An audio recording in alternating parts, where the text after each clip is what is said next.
দেখে আমাদের কাসুন্দি ডিশ কিরকম হচ্ছে। আমাকে চ্যানেলে অনেকেই বলছেন না যে ভাই বাসার রান্নাবান্না একটু দেখান মাঝে মাঝে। আমাকে রান্নাবান্না দেখাইতে বলে যেরকম আজগুবি রান্না দেখতে হবে, বুঝছেন? তো চলেন আমরা এবার ইলিশটা দিয়ে দিই। মশলাটা মোটামুটি হয়ে গেছে। আমাদের মনপুরা দ্বীপের তাজা ইলিশ। এই দেখো কি সুন্দর। এই দেখো আরেকটা হিমু। কই যাও দাদু ভাই? অ্যালেক্স, সালাম আলাইকুম। আশা করছি সবাই অনেক ভালো আছেন। আজকে সারাদিনে কোনো কাজকর্ম নাই, কোনো ভিডিও বানাইতে যাইতে হবে না, কারণ আমার চ্যানেলে বরিশালের সিরিজ চলতেছে এবং সেটা আরও কয়েকটা ভিডিও আছে। তো বাসায় আমি মনপুরা থেকে অনেকগুলো ইলিশ নিয়ে আসছিলাম। এখন তনি বলতেছে যে আজকে একটু ইলিশ রান্না করে খাও। আমি আগে অনেকবার ইলিশ রান্না করে খাইয়েছি, সর্ষে ইলিশ, ভাপা ইলিশ, ইলিশের তেল ঝাল সব করা হয়েছে। তো আজকে একটু ডিফারেন্ট কোনো কিছু রান্না করতে চাচ্ছিলাম, কিন্তু অ্যালেক্সের হয়েছে কি এনিওয়ে, কিন্তু বাসায় তেমন কিছু নাই। সো এখন বাসায় ফ্রিজ খুলে আমি একটা জিনিস দেখাইছি। আসেন আপনাদেরকে দেখাই। এই জিনিসটা দেখে মনে হচ্ছে আজকে নতুন কিছু রান্না করব জানি। এই যে এটা হচ্ছে কাসুন্দি, আর এটা হচ্ছে আমার মা নিয়ে আসছে। এটা প্রবাবলি আমার নানু বাড়ি থেকে আনা। সো এটা অরিজিনাল কাসুন্দি, এর ভিতরে কোনো ভেজাল নাই, দোকানের কেনা না।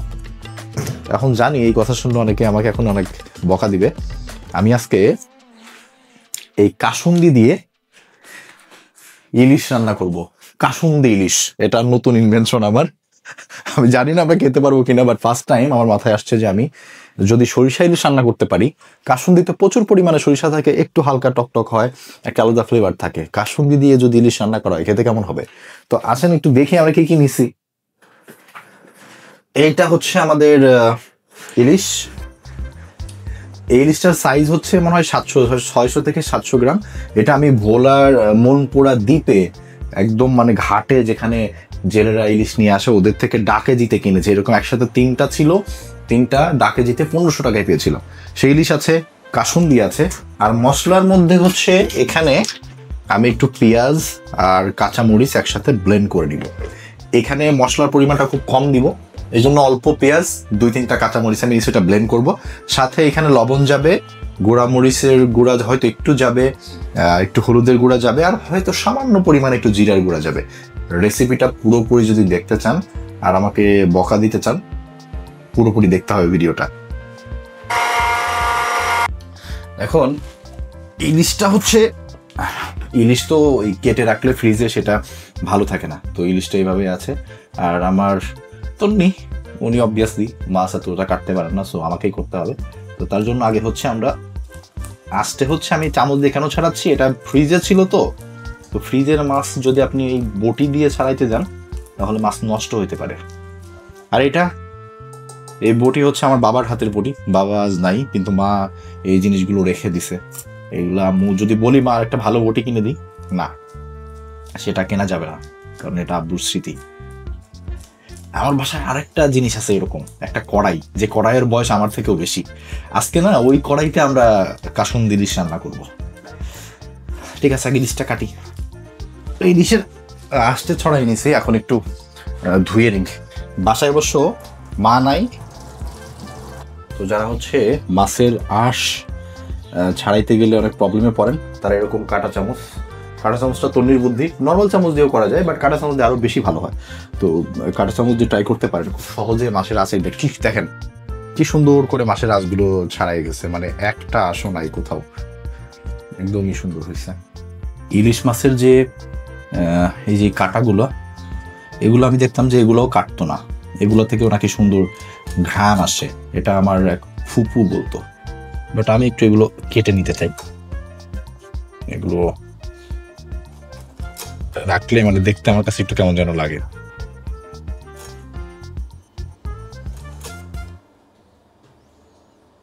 বাস, দেখা যাক আমাদের মনপুরা দ্বীপের তাজা ইলিশ। এ দেখো কি সুন্দর। কয় পিস বানাবো তুমি?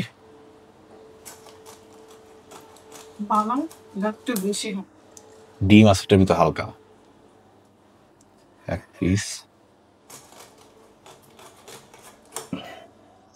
2 পিস,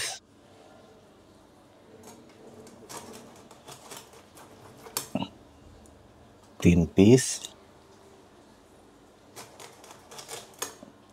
4 পিস, 5 পিস, 5 পিস মাছ আর একটা হচ্ছে মাথা। আর এই লেজটা দিয়ে আমরা মাওয়ার স্টাইলে বানাবো হচ্ছে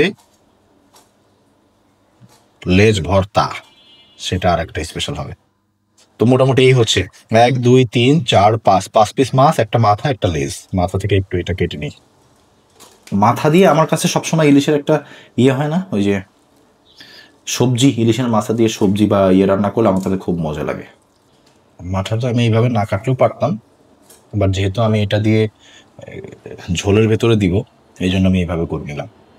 তো বাস, আমাদের ইলিশ কাটাকাটি শেষ। এবার ইলিশ ধুয়ে আমরা শুরু করে দিব রান্না। তো আমি এখানে 2টা ভাগ করছি, রিজন আছে। দেখেন, কাসুন্দি ইলিশটা আমি প্রথমবারের মতো রান্না করছি, এটা কেউ আগে করেছে কিনা আমি জানি না, যার কারণে এইটা হবে, এই 3 পিস হবে কাসুন্দি ইলিশ, এটা আমরা লেজ ভর্তা করে ভেজে নিব। আর এই 3 পিস দিয়ে আমি আলাদা করে একটু ইলিশের তেল ঝাল যেটা, সেটা রান্না করব, যাতে এটা যদি খেতে না পারি ইনকেস, এটা ব্যাকআপ, এটা দিয়ে দুপুরে খাওয়া হবে, নাহলে তন্নি চিল্লাচিল্লিতে টিকা যাবে না। আর এটা হচ্ছে আমাদের, দেখেন এইখানে যে 2টা কড়াই আমি নিছি, প্যান, এটা হচ্ছে আমার শাশুড়ির হাতের। উনি আমেরিকা যাওয়ার আগে এটাতে রান্না করতেন, তো এটা ওনার হাতের জিনিস, যার কারণে এটা যত্নে রেখে দেওয়া হয়েছে। আর এটা হচ্ছে আমাদের বাসার সিনিয়র সিটিজেন। দেখেন, ওটা একটা ধরার জায়গা নাই, এটা ভেঙে গেছে। তো এটা হচ্ছে আমার বাসার সিনিয়র সিটিজেন। আমার বাবা এটা কিনেছিল আমার জন্মের আগে, তো এর বয়স বেসিক্যালি আমার থেকে বেশি, so I have to respect. এটা আমার মা খুবই পছন্দ করে, যার কারণে এটা এখনো ফেলা হয়নি, আই থিঙ্ক ফেলা হবেও না। এটাতে আজকে হচ্ছে আমরা কাসুন্দি ইলিশ রান্না করবো, এটাতে তেল ঝাল রান্না করবো। প্রথম কাজটা হচ্ছে একটু হালকা ম্যারিনেট করে নেওয়া। ইলিশেও এরকম ম্যারিনেশন দরকার হয় না, বাট একটু হলুদ হালকা করে 2টাতেই, সামান্য পরিমাণে লবণ 2টাতেই। এই 2টা কি করতেছে, কি করে, দৌড়াদৌড়ি খেলা শুরু করে দিছে। ম্যারিনেশনের জন্য যে হালকা করে একটু সরিষার তেল আমি হাতে ঢেলে তারপরে দিচ্ছি, যাতে বেশি করে পুড়ে না যায় একসাথে। বাস,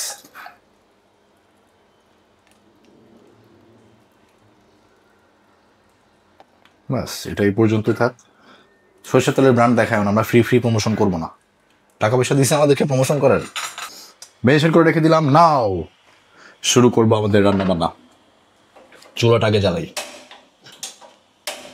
ব্যাস, 2টা একসাথে চলবে না, cause I am a super chef. এর জন্য এটা হচ্ছে কাসুন্দি ইলিশের জন্য আমি আগে একটু সরিষার তেল দিব, বেশি না, অল্প করে। এটাতে একটু ফোড়ন দিতে হবে। ফোড়ন দেওয়ার রিজনটা হচ্ছে, না হলে ওই কাসুন্দির যে স্মেলটা একটু ওভারওয়েলমিং হয়ে যাবে, তো আমি একটু জিরার ফোড়ন দিলাম এটাতে। আর এটাতে আমরা ইলিশটা ভাজবো, লেজটা ভাজবো, এই জন্য একটু তেল দিলাম। আমি না খুন্তি দিয়ে এরকম নাড়তে পারি না, এই জন্য আমি চামচ ব্যবহার করি। আর এটা হচ্ছে ওই পেস্ট, যেটা আমরা বানাইছি। এখানে পেঁয়াজ আর কাঁচামরিচ আছে, 1 চামচ, 2 চামচ, 2.5 চামচ আর কি, ঠিক আছে, 2.5 চামচ দিয়ে দিলাম। এটা হালকা একটু বোনা বোনা করতে হবে। শুরুর দিকেই অল্প পরিমাণ লবণ দিয়ে দিব। এদিকে লেসটা ভাজা হইতে থাক। হালকা একটু পানি দিব, না হলে মশলাটা পুড়ে যেতে পারে। মশলাতে পুড়ে না যায়, হালকা পানি দিয়ে দিলাম। এদিকে এই বেচারা আমটি একটু উল্টাই দিই।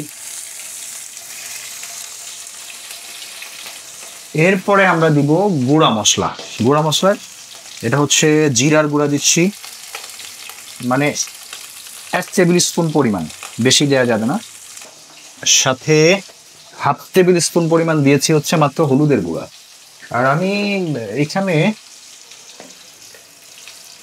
অল্প একটু পরিমাণ মরিচের গুঁড়া ব্যবহার করব, এটাও 1/2 টেবিল স্পুন পরিমাণে। এটা একটু নেড়ে দেই। আর রান্নার এই পর্যায়ে সেই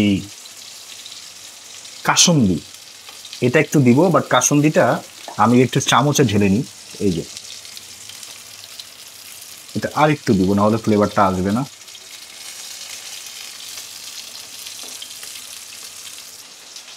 এই পর্যায়ে হচ্ছে এরকম 3-4টা আস্ত কাঁচামরিচ, এটা আমি মাঝখান থেকে সেরেও দিইনি। আস্ত কাঁচামরিচ দিয়ে এটা একটু ভালো করে ই করে নিলাম, নাড়াচাড়া দিয়ে নিলাম। আমাদের এই দেখেন মশলা থেকে অলরেডি এই যে তেল ছেড়ে দিছে, কাসুন্দির যে একটা ঘ্রাণ ওটা আসতেছে। আমরা এখন দিয়ে দিব আমাদের ইলিশ। এই যে 3 পিস ইলিশ এর ভেতরে আমি ছেড়ে দিলাম, বাট এটাতে একটু পানি অ্যাড করে দিব, না হলে হয়তো লেগে যাবে। এটাতে হালকা করে একটু লবণ দিয়ে ইলিশটা সেদ্ধ হওয়ার জন্য রেখে দিই। এটা খেতে পারবো কিনা জানি না। ওকে, ইলিশের তেল ঝাল যেটা ওইটা বানানোর জন্য 1 টেবিল স্পুন হলুদের গুঁড়া, 1 টেবিল স্পুন জিরার গুঁড়া, হাফ খুবই অল্প পরিমাণ মরিচের গুঁড়া দিয়ে এর ভেতরে আমরা একটু পানি দিয়ে মশলাটা একটু রেডি করব। একটু হালকা করে পানি দিব, দিয়ে মশলাটা আমি গুঁড়া গুঁড়া না দিয়ে এইভাবে একটু মিক্স করে নিলাম। এটা আমরা ইলিশের তেল ঝালে ব্যবহার করব। আমাদের ইলিশের লেসটা ভাজা ভাজা হয়ে গেছে। এটা আমরা একটা ইলিশের লেস ভর্তা বানাবো মাওয়া ঘাটের স্টাইলে। আর এই জায়গাতে প্রথমেই আমি দিয়ে দিব হচ্ছে আমাদের যে পেঁয়াজ এবং মরিচ ব্লেন্ড করা ছিল সেটা। দেখে আমাদের কাসুন্দি ইলিশ কিরকম হচ্ছে। এটা হচ্ছে কাসুন্দি ইলিশের বর্তমান অবস্থা। এই পর্যায়ে আমি যেটা করব, আমি একটু জালটা কমাই দিব, হালকা আছে আর একটু রান্না করবো। বাস এই হালকা আছে, এটা আরো 5 থেকে 7 মিনিট রান্না হবে। আমাকে চ্যানেলে অনেকেই বলছেন না যে ভাই বাসার রান্নাবান্না একটু দেখান মাঝে মাঝে। আমাকে রান্নাবান্না দেখাইতে বলে যেরকম আজগুবি রান্না দেখতে হবে। এই পর্যায়ে আমরা দিয়ে দিব হচ্ছে আমরা যে মশলাটা রেডি করে রেখেছিলাম গুঁড়া মশলা, সেটা।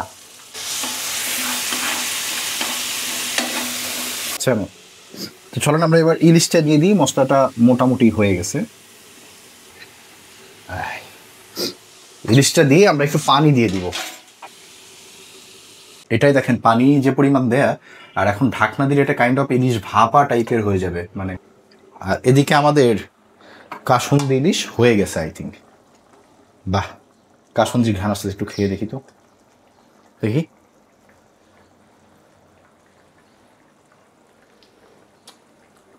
আচ্ছা, আমি এটা যতটা খারাপ লাগবে ভাবতেছিলাম, বেসিক্যালি তো তেমন লাগতেছে না। এটা খুবই অন্যরকম, হালকা একটু একটা টক ফ্লেভার আছে, বাট ওই যে সরিষার যে স্মেল ঝাঁঝালো আবার ওইটাও আছে। আই থিঙ্ক এটা ভাতের সাথে খেলে বেশ ভালোই লাগবে, খারাপ লাগার কথা না। বাট আই ওয়াজ এক্সপেক্টিং যে খুবই জগা খিচুড়ি একটা কিছু হবে যেটা আমরা খেতেই পারবো না। সেরকম হয় নাই, আনএক্সপেক্টেডলি। দেখা যায় ভাতের সাথে মাখানোর পরে কেমন লাগে। তো এটা এখন চুলাটা বন্ধ করে দিব, এটা হয়ে গেছে। তো আমরা ইলিশের লেজ আমি এখানে অলরেডি কাটা বেছে এখানে রেখে গেছি, তো বেশি না, অল্প পরিমাণ। আর এখানে পেঁয়াজ একটু বেশি হয়ে গেছে, পেঁয়াজ একটু কমায় ফেলবো। বাস, পেঁয়াজ এইটুকু, ধনে পাতা একটু বেশি হলে সমস্যা নেই, আমার পছন্দ। আর এইখানে হচ্ছে আমাদের বেশি ইম্পর্টেন্ট জিনিসটা, সেটা হচ্ছে এদিকে রাখি আমাদের, আমি সরিষার তেল দিয়ে এই শুকনো মরিচগুলো ভেজে নিছি। আর আমি একটু ঝাল করে বানাবো, যার কারণে এটা একটু বেশি, একটু এক্সট্রা তেল রয়ে গেছে। এই এক্সট্রা তেলটা আমি এই যে এইখানে শুকনো মরিচের উপরে ঢেলে দিলাম। আর সাথে হালকা একটু কাঁচা সরিষার দিব, নিয়ে আসি। তো একটু লবণ দিয়ে আমি আগে হচ্ছে যে শুকনো মরিচটা আছে এইটা একটু চটকায় নিতে হবে, কারণ এই শুকনো মরিচ কিন্তু অনেকেই চটকাইলে আবার অনেকের হাত পুড়ে। আমার পুড়ে না, বিকজ আমি মাঝে মাঝে রান্নাবান্না করি আর এগুলো আমার হাত দিয়ে চটকায় অভ্যাস আছে। এখানে দিয়ে দিই একটু পেঁয়াজ আর সাথে ধনে পাতা। এটা পরে, এটা আগে ভালো করে চটকাইতে হবে। আর এই সময় আমি একটু দিব হচ্ছে আমাদের কাঁচা সরিষার তেল। ওটা তো ভাজাটা ছিল, এটা একটু কাঁচা সরিষা, অল্প, বেশি না, অল্প পরিমাণে দিলে ভালো হবে। বাস, এই যে পেঁয়াজ ধনে পাতা আর হচ্ছে শুকনা মরিচ, এইটা ভালো করে চটকাইতে হবে। বাস, এইবার হচ্ছে মাছের সাথে আপনি যত ভালোভাবে পারেন চটকান। ছোট একটা প্লেট হয়েছে তো পড়ে যায় কিনা আল্লাহ, অলরেডি গেছে একটু পড়ে।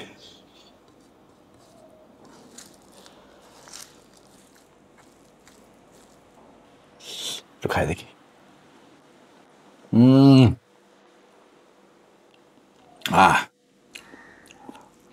কাসুন্দি ইলিশ কেমন হয়েছে আমি জানি না, ওইটা খারাপও হইতে পারে, আবার খাওয়ার মতো হইতে পারে, কিন্তু এই লেজ ভর্তা দিয়ে একদম পেট পুড়ে ভাত খাওয়া যাবে, এটা কনফার্ম। আর এই যে এটা হচ্ছে অবস্থা, এটা হচ্ছে আমাদের কাসুন্দি ইলিশ, এই যে। আর এইটা হচ্ছে আমাদের ইলিশের তেল ঝাল। রান্নাবান্না শেষ, এখন শুধু খাওয়ার পালা। ভাতটা গরম দিয়ে আসছে তন্নি, হলেই আমরা খাওয়া দাওয়া শুরু করে দিব। সাথে কালকে তন্নি রান্না করা একটু ডালও আছে। তো আমরা শুরু করব হচ্ছে, আমরা বলতে আমি, কারণ আমি আর খাওয়ার পরে তন্নি খাইতে হবে, ভিডিও করতেছে সে। ইলিশের লেজ ভর্তা দিয়ে বিসমিল্লাহ করতে হবে। দেখেন, আমার রান্না হচ্ছে আমার সবচাইতে পছন্দের। তন্নির রান্না মজা, কিন্তু আমার রান্না আমার বেশি পছন্দ। এনিওয়ে, বিসমিল্লাহ। ও,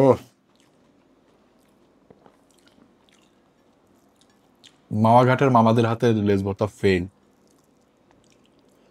হুম,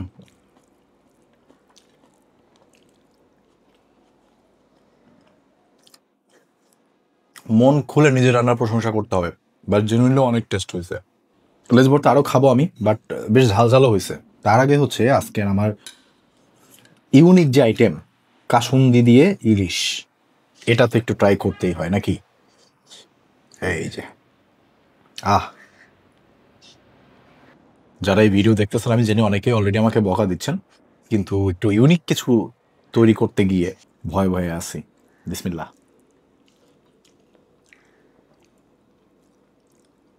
তন্নি আমাকে থ্রেড দিছিল যে খারাপ হইলে খবর আছে, বাট এটা ভাতের সাথে খেতে আমার কাছে খুবই ভালো লাগতেছে। এটা কেমন হয়েছে আপনাদেরকে বলি। আপনারা কখনো শোল মাছের টক খেয়েছেন? আমি জানি না এটা কয়জন খাইছেন, এটা একটা বাঙালি রেসিপি। মাছের টক বলা হয় এটাকে। এই জায়গাতে মাছের টক প্লাস সরিষা ইলিশ, দুইটার একটা কম্বিনেশন হয়েছে। হালকা টক এবং সরিষার ঝাঁজ, ওই ধরনের একটা স্মেল, আর ইলিশের ঘ্রাণ। মানে আমার কাছে মনে হচ্ছে এটা ট্রাই করা যাইতে পারে। যেভাবে আমি রান্না করেছি এভাবে করলে, অল্প মশলায় এই কাসুন্দি দিয়ে ট্রাই করে দেখতে পারেন। আমার কাছে মনে হচ্ছে যারা একটু টক জাতীয় তরকারি পছন্দ করেন, বা মাছের টক আগে খেয়েছেন, মাছের টক ভালো লাগে প্লাস সরিষা ইলিশও পছন্দ, তারা ট্রাই করতে পারেন, খারাপ লাগবে না। আমার কাছে ভালো লাগছে। আর এই যেটা কাঁচা ইলিশটা নেওয়া হয়েছে, তো ভেজে নিয়ে নেই, যে এখন এরকম ভাপা টাইপের হয়েছে দেখেন। বিলিভ মি, এই কাসুন্দির কারণে ইলিশের স্বাদের কোনো হেরফের হয় নাই। ইলিশ যেমন ছিল এক্স্যাক্টলি ওরকমই আছে, বরঞ্চ এটা একটা নতুন রেসিপি, নতুন একটা স্বাদ পেলাম আর কি। আহ, এই যে এইখানকার আমাদের ইলিশে যে তেল ঝাল যেটা রান্না করেছিলাম, ওটার ঝোলটা একটু দেখি। এই যে,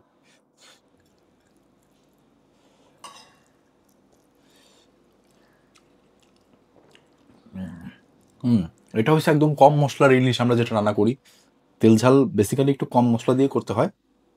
এটা আমার অনেক পছন্দের একটা আইটেম। এটা ঝোলটা একটু লবণ কম হয়েছে, আমাকে একটু লবণ দিতে হবে, স্বীকার করতেছি, বাট টেস্ট খারাপ হয়নি। আর ইলিশের স্বাদ তো ইলিশের স্বাদের মতোই হবে।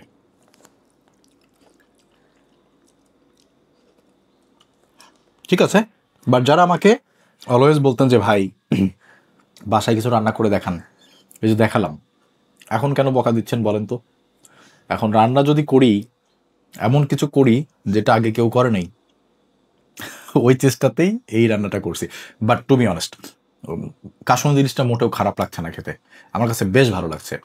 এনিওয়ে, যারা এই বোরিং ভিডিওটা এতক্ষণ কষ্ট করে দেখেছেন, অনেক ধন্যবাদ। আপনাদের সাথে নতুন কোনো একটা ভিডিওতে এবং বেশ ভালো ভিডিওতে দেখা হবে ইনশাআল্লাহ। আল্লাহ হাফেজ, আসসালামু আলাইকুম।